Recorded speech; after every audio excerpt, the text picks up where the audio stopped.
keenya dhukkubsatutti, akkuma garaan keenya dhukkubsatutti, akkuma miilli keenya dhukkubsatutti sammuun keenya illee ni dhukkubsata.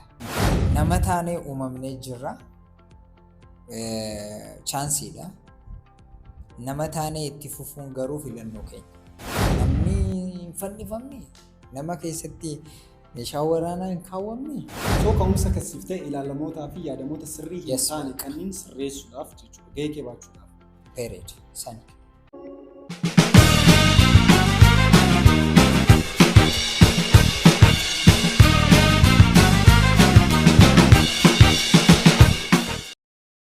Yooyaa akkam jirtu kabajamtoota daawwattootaa fi hordoftoota Gosaa Talk Show. Kun Gosaa Talk Show. Istiidiyoo haaraatti bifa addaan sagantaa keenya jalqabuu yoo isin beeksisu gammachuu olaanaa waliin. Guyyaa har'aas mata duree bareedaa fi yaadota soora qalbii ta'anii fi akka galteetti fayyadamuun jireenya keessan irratti dhiibbaa uumuu dandeessan kaasuun turtii kan waliin taasisu. Pirezidaantii Gamtaa Barattootaa Yuunivarsiitii Dirree Dhawaa akkasumas hundeessaa fi hojii gaggeessaa Wonderful Mindset kan ta'e barataa muummee saayikiyatirii Daani'el Boggaalaa wajjin turtii bareedaadha kan taasifu. Namoonni YouTube chaanaalii keenyaan haarawaa taatan YouTube chaanaalii keenya subscribe gochuun hanga xumura qophii keenyaa akka nu faana turtan. Gosaa Talk Show.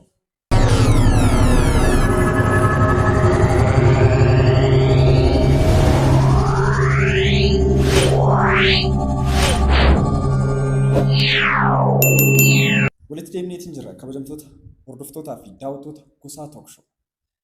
Keessummaan keenya har'aa akkuma silas isiniif ibsuu yaale barataa Daani'elii. Daanii baga nagaan dhufte.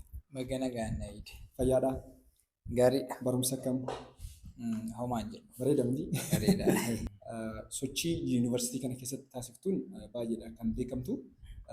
Kana malees itti gaafatamummaa fudhachuu yuunivarsiitii kana keessatti waan bal'aadha kan hojjettu itti argamtu. Gamtaa Barattootaatti pirezidaantii Gamtaa Barattoota Yuunivarsiitii Dirree Dhawaati. Mee akkamii umrii dargaggummaa kanatti keessaayyuu immoo barumsa waliin itti gaafatamummaa fudhatanii tajaajila hawaasummaa kennuun akkamiin ibsita? Ni ulfaataas. Gammachuus ni qaba. Gaddaas ni qaba. Garuu barumsa wantoota dabartu kana hunda keessatti egeree kee boru akka nama beekaa taatu si godha. Nama muuxannoo qabu jechuudha.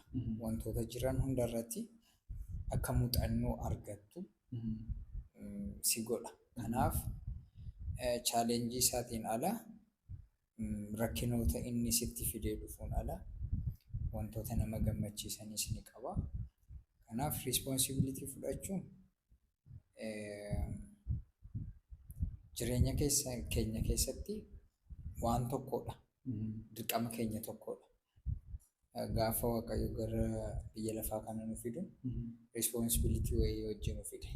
Kanaaf responsibility fudhachuunis dirqama, responsibilitynis gaariidha.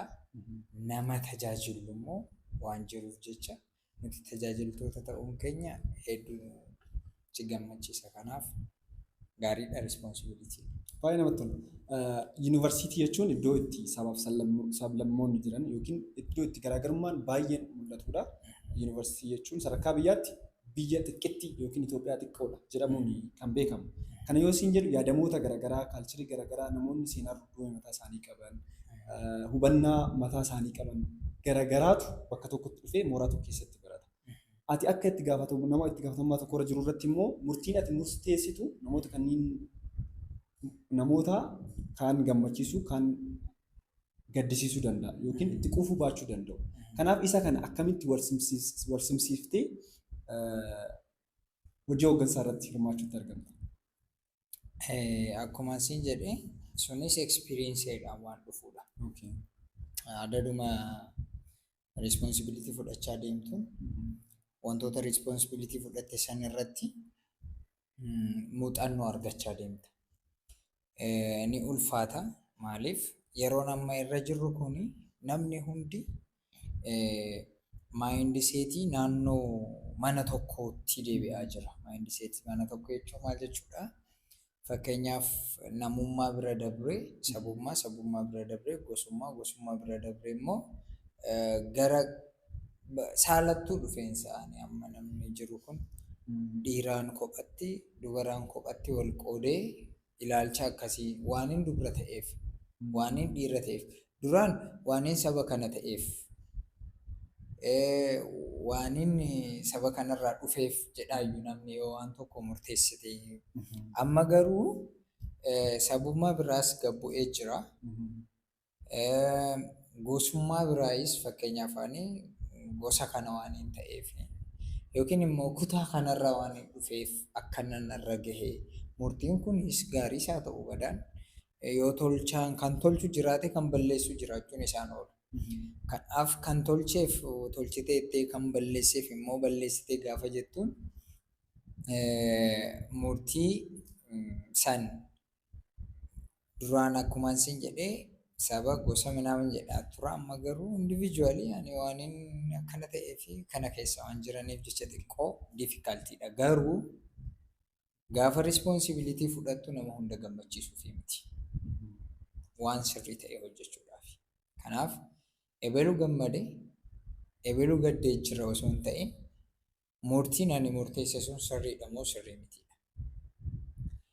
Wanta sirrii ta'e yoo kan murteessitu ta'e gaddi inni har'a gadde boru isaaf gammachuu ta'uu danda'a. Maaliif murtichi sirrii waan ta'eef jecha. Kanaaf ni ulfaata keessaafuu maayindiseetii amma barattoonni qaban yoo ilaalle xiqqoo murtiilee murteessuu irratti malee waan kaan irratti barattoonnis gaariidha. Garuu isa murtii sana irratti tokkoof yoo murteessitu xiqqoo sun rakkoo ta'a. Garuu barataan barataa irratti murteessu. Seerichi nu fayyisu maali seeta? Nuti walitti araarsuu akka wal ta'an godhuu malee hojii dippiloomaasiitu hojjettee murtee adabbii murtee hanga sana barataan barataa irratti waan murteessineef jecha rakkina qaba. Guddaa galatu ammamee gara gosa barnoota yookiin muummee barnootaatti barattuu taanu. Namoonni baay'een saayikaataristii kan beekaniin nama maraataa fayyisu yookiin maraataa yaadu jedhaniitu. Mee akkamiin ibsita dipaartimenticha saayinsii saayikaataristii kun waa'ee maalii qo'ata? Akkaataa namoonni jedhan kana immoo akka ekspertii tokkotti ati maal jetta kana wal qabate? Waa'ee muummee barnootaa isa saayikaatirii osoo wanta jedhiniin dura ilaalcha keetiin sirreessuu barbaada. Maali seete? Saayikaatirii gaafa jedhamu atis namoonni biraas ilaalchi isaan qaban maali? Namoota maraataa akka fayyisan. Baay'een ilaalchota namoota bira jiru. Sirriidha. Saniin waan dhufteef jecha isaan hoggantee dhuftee kanaafuu isaaniif deebii akkanaa deebistuuf. Maali seeta? Akkuma harki keenya dhukkubsatutti, akkuma garaan keenya dhukkubsatutti, akkuma miilli keenya dhukkubsatutti sammuun keenya illee ni dhukkubsata. Nama sammuun dhukkubsate jedhama malee maraataan jedhama. Dogongorri inni jalqabaa biyya keenya keessatti yoo argitee jiraatte dhukkubni hamaan kami yoo jedhame kaansarii ta'uu danda'a. Garuu ilaalchi namni kaansariidhaaf qabuu fi ilaalchi namni HIVdhaaf qabu garaagarummaa guddaa qaba. Ka ajjeesu garuu guyyaatu siif lakkaa'ama gaafa kaansariidhaan qabamte. Guyyaan ganas si hafee hanganas si hafee hanganas si hafee. Gaafa HIVdhaan qabamte garuu dawaa fudhachaa turuus ni dandeessa dhugaa dubbachuudhaaf. Kan kanneen lameen irraayyuu immoo namni akka waan addaatti isa laalu dhukkuba sammuuti. Nama dhukkuba sammuutiin qabame tokko namoonni tokko tokko akka namaattu lakkaa'an. San qofa osoo hin taane immoo maqaa moggaasa maraataa jedhu kennaniif. Dhugaa dubbachuudhaaf toora dhukkubni gosa saayikaatirii baay'eetu jira. Kumaantamaan kan lakkaa'amu jechuudha. San keessaa amma atuu tokko qabaachuu dandeessa. Anis qabaachuu hin danda'a. Keenya garuu akka nama amma warri namni akka aadaatti godhatee maraataa jedhaniin sani saayikaatiriidhaan iskizoofirniyaa jedhama. Warroonni iskizoofirniyaa jedhaman akkamii warra uffata isaaniis tootaalii saayikoosiis warra ta'an jechuudha. Haalusineetni godhan sagalee namaa akka itti dhagahamutti kophaa isaanii ni haasawaan minaamin sanneeniin namni akka aadaa godhate isaan kun maraataadha. Jechuun waan namni tokko godhu naannoo tokkotti wantoota piraaktiis godhamanirraa amala addaa agarsiisaa jira. Kanaaf nurraa adda waan ba'eef jecha maraataadha jedhanii moggaasa kennaniif. Garuu moggaasni sun sirrii miti. Nama garaan dhukkubeen kalee yoo ta'e kaleen isaanii dhukkubeetta. Garaacha yoo ta'e garaacha isaa dhukkubeessa. So body partii qaama isaa keessaa tokko dhukkubsatee tokko dhukkubsate sammuudha. Nama dhukkubsataa sammuu yookiin ammoo dhukkuba sammuutiin qaba jedhama malee maraataa hin jedhamu. Guddaa galatoomii haala bareedaadhaan kan nuuf ibsite tarii daawwattoonni fi hordoftoonni keenya illee asirraa barumsa guddaa argatu jedhee taanaaf danda'a. Mee amma immoo gama sochii ati dhuunfaa keetiin gootu iddootti dhalatte magaalaa Dirreedawaa, magaalaa Hararii fi naannoo kana Finfinneettis darbee hojii maandiseetii hojjechuun ni beekamta. Akkamitti gara maandiseetii hojjechuutti seente? Hundeessaa fi hojii gaggeessaa Wonderful maandiseettis akkamitti gara seentee inni biraa mootuu muummeen ati barachaa jirtu gahee qaba jettee yaaddaa hojii kanarratti hirmaachuu keef? Hojii kanaatu muummeen ani barachaa jiru irratti gahee qaba malee muummichaatu miti kan kanarratti gahee qabu. Maaliifin sin jedhee seeta? Hojicha kaniin jalqabee osoo inni muummee barumsaa kana hin seeniin dura wanti niin gara muummee barumsa saayikaatiriitti dhufeeyyuu hojicha kanaaf akkana gargaaruufi. Kanaa hojjechuudhaaf maaltu si kakaase gaafinaan jetteef immoo amala amma biyya keenya keessatti mul'achaa jirutu hojii kana akkaan hojjedhu na kakaase. San jechuun maal jechuudha? Nama taanee uumamnee jirra. Chaansiidha. Nama taanee itti fufuun garuu filannoo keenya. Nama jechuun waan ija lama qabu, gurra lama qabu, funyaan qabu, harka qabu qofaa miti. Yaada namummaa, ilaalcha namummaa gaafa namni tokko qabaate namni sun namaa jedhama. Yoo san hin taane garuu nutii fi beelada tokko wanti garaagara nu godhu tokko illee hin jiru jechuudha. Kana yoo hin taane maaltu mul'achaa ture? Fakkeenyaaf amma nuti histiriidhaan ni haasofna, waan baay'ee haasofna. Akka biyya nama amantaa qabu of goonee of laalla. Akka nama biyya safuu qabu goonee of laalla. Akka nama bakka kabaja namaa qabu ni fakkeessina bakka tootaalii.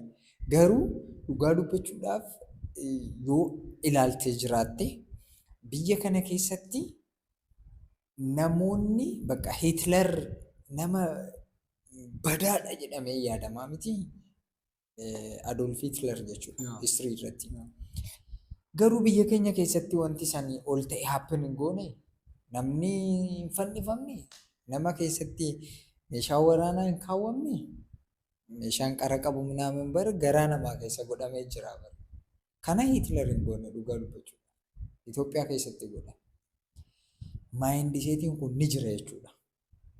Namoonni san godhan namoota wayii ni hoogganan warra karaaktarii san qabuutu jira. Maaliif?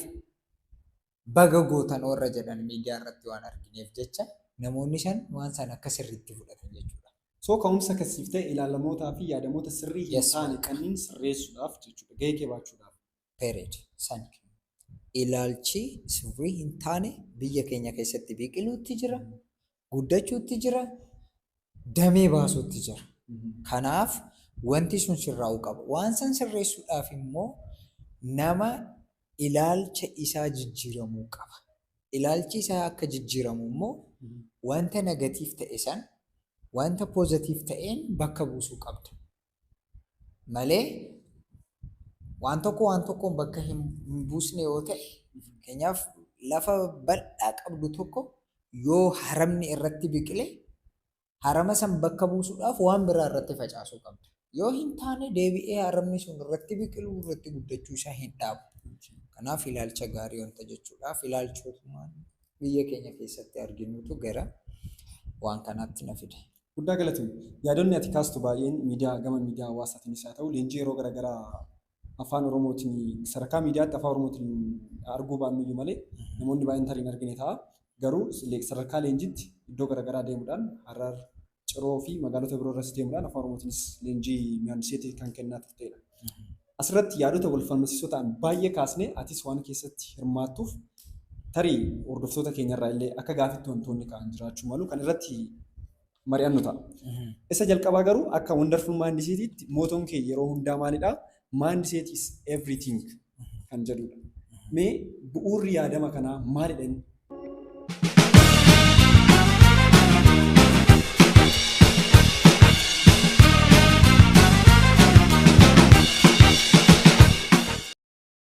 Akkumaan sila siin jedhe mindset is everything jechuun mindsetiin keenya waa hunda keenyaadha.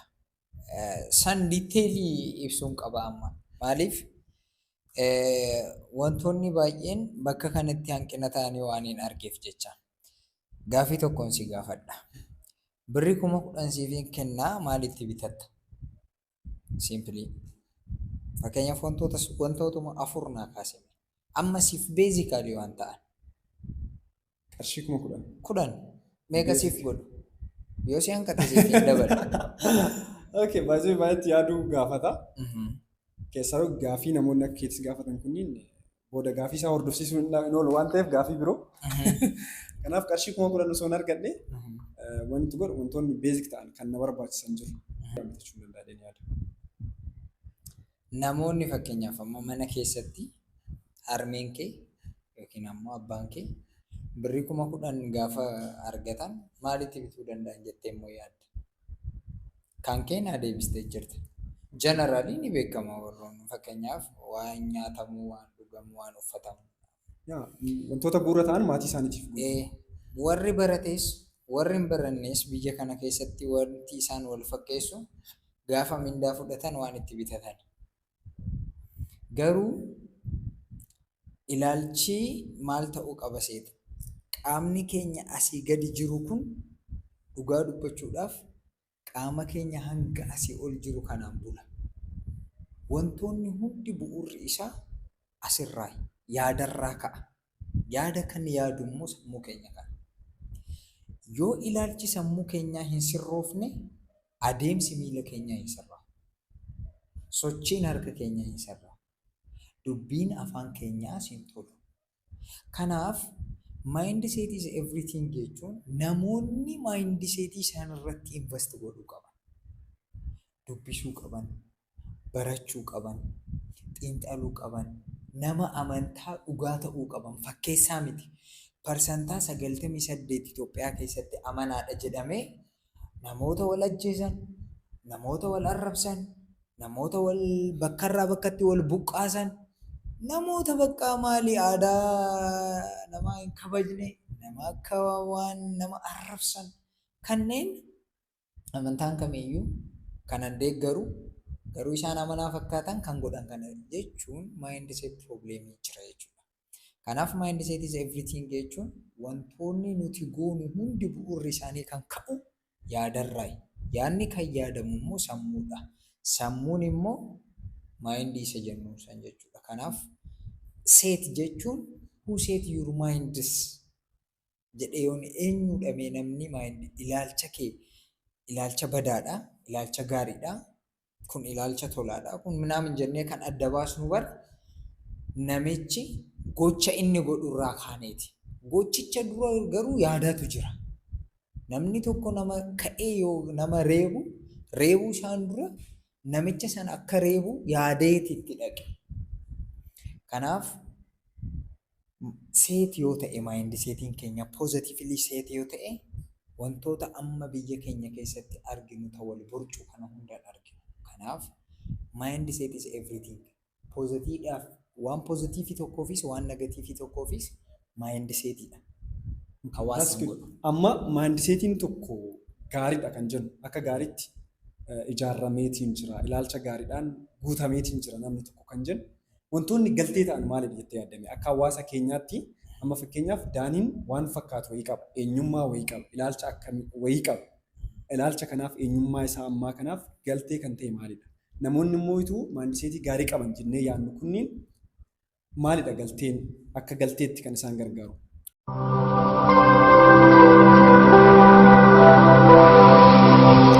GMM S.